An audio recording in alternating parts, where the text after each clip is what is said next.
it can be hard to find the things which allow you to express yourself most truly. And you may only find this by experimenting. But every experience, good or bad, is priceless. Hey everyone, welcome to Fluorescent. Today I will be interviewing Japanese artist Tsuyumi Miwa. She has worked in TV and radio in Tokyo before moving to Singapore and reinvigorating her passion for painting and getting more involved in the local art scene. So Tsuyumi, I just wanted to say thank you for joining us today. I just wanted to ask you if you could share with everyone a little bit about yourself and what it is that you do. Okay. Firstly, thank you for having me to this awesome program. I'm very excited and a little bit nervous, honestly, but I will enjoy it. I'm from Japan. My name is Tsuyumi Miwa. First name is Tsuyumi. Tsuyu in Japanese means dew, like a morning dew. And Mi means beautiful. It might be a little bit tricky to pronounce it, but please try it and don't mix up with tsunami because I'm not that scary. Now I live in Singapore with my British husband. We met and got married here about 6 years ago. I'm very grateful that he understands my work and supports me. I am a painter and voiceover artist. Being an artist is my full-time job. I was born in Nagoya, Japan, lived for most of my life in Tokyo. My career was in broadcasting and I worked for more than 10 years presenting TV and radio program. One of my most memorable position was working on a radio program for the blind, which I also produced and recorded, and this ran for the 10 years, ending in 2011. It was after this that I moved to Singapore, but I only started to paint again about 2.5 years ago. I was wondering, how did you get into art and painting? Okay, art, art has always been a big part of my life. I started painting Japanese calligraphy, playing piano at the same time at the age of 3. I was the youngest in the classroom at the time, so I remember that being called Chibi-chan. It means a little one by my teacher. When I was like elementary school, I also liked creative writing and poetry. I published class and like a class newspaper. My interest in theatre and the arts led to opportunity in other form of media. When I was 13 years old, I started to act in several TV dramas. And I also performed in several stage plays. I think that the desire for further creativity accelerated when I entered high school. But after I graduated, this strong desire to chase down art led me to study at Tama Art University in Tokyo. Tama Art University is renowned for the art and was a fantastic place to study and play. And also allow me the opportunity to study the history of art in Florence, Italy, in Firenze. At the time, many aspects of the art interested me. I even spent some time studying Japanese traditional performing and modern dance as well. So, what inspires and influences your work, and what techniques and materials do you use? Right. My inspiration comes from many things, really, many things. Sometimes like nature, architecture, sometimes photography, film design, fashion, music, and I love to travel. And suddenly, it's something none of us can do at the moment, though. When I was a student, I traveled Europe, the USA, Asia, and Australia. Since then, I visited many different countries. I think somewhere around 70 now. Experiencing different places and cultures has always been like inspiring to me. Another major influence on my work is light. I'm fascinated by light and shadow and the way that it affects our perception of our surroundings. In the past, I've used many different mediums. I am currently using acrylic, which I find better suited to the tropical atmosphere like Singapore now I live. I'm a little confined by the humidity. But it was a good find because acrylic can be really versatile and allow me to work faster. At the moment, I prefer to paint on paper rather than canvas, as I found a particular weight and quality of paper that works well for me. What's the biggest thing that you've learned in your time as being an artist or during your life? Um,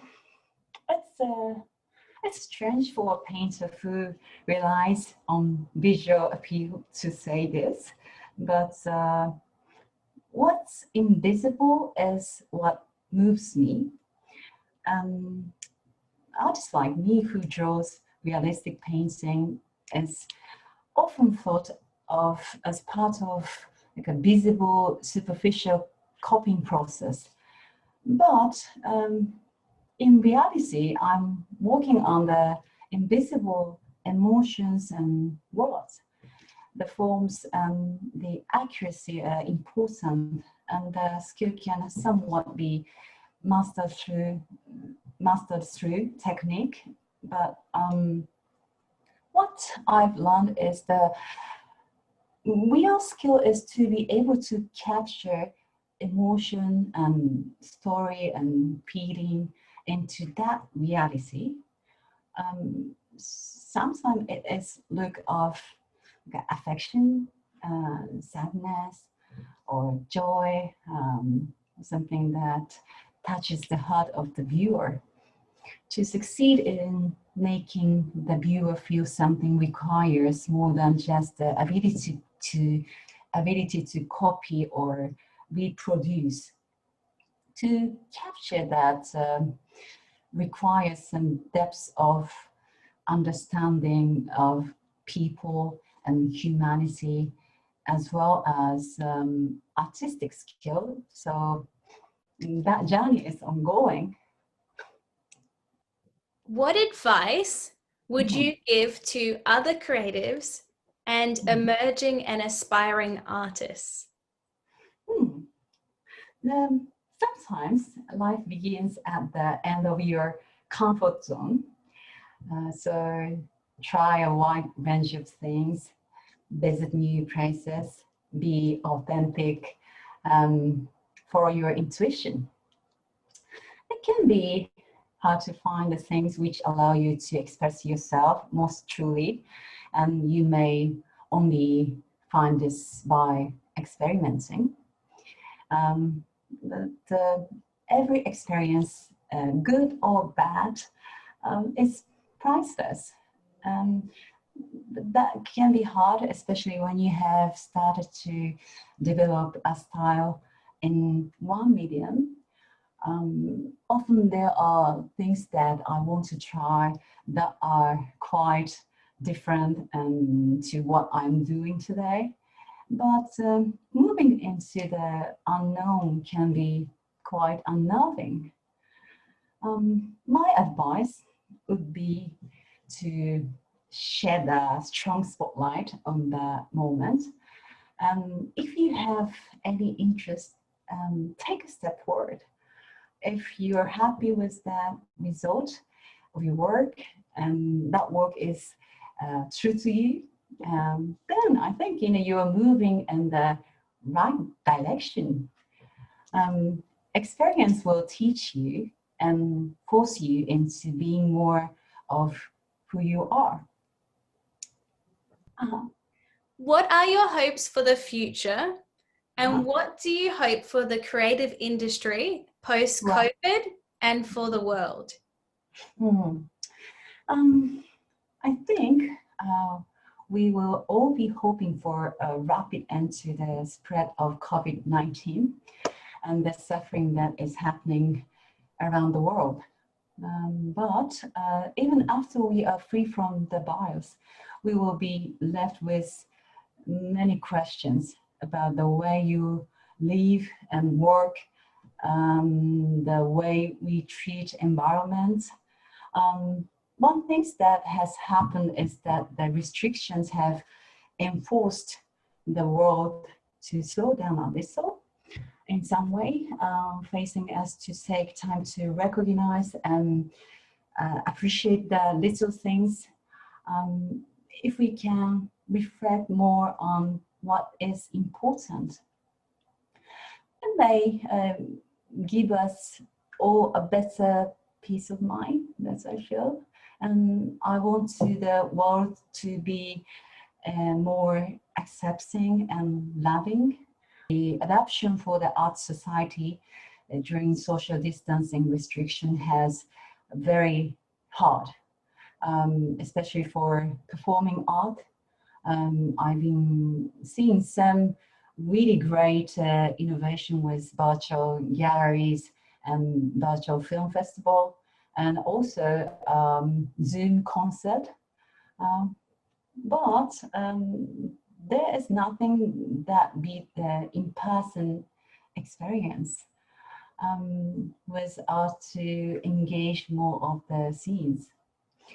I hope that when people are able to return in numbers to public places, that this appreciation and recognition for the little things that enhance our lives and bring out the best in our humanity are given pride of place. Where can people find and follow your work? I have a website.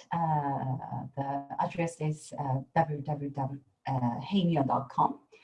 If you just Google heymiwa.com or heymiwa, I think you can just find it.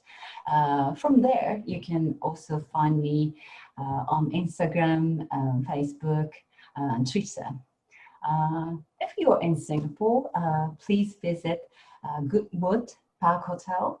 There is a very nice Michelin star restaurant called Alma. I have exhibited some of my painting permanently. I think there is 9 paintings. I'm still trying to find the balance on social media that allow me to share my work, but also it doesn't take that much time away from creation. Let me know how you do it. And then prior to the lockdown, I was planning a collaboration with jazz musician James Flynn. He is my good friend. James has composed a collection of brand new 10 songs, comprehend each of my individual painting. Together, we plan to present a jazz and art night. I think it's a great concept and it will work really well. But unfortunately, postponed for now.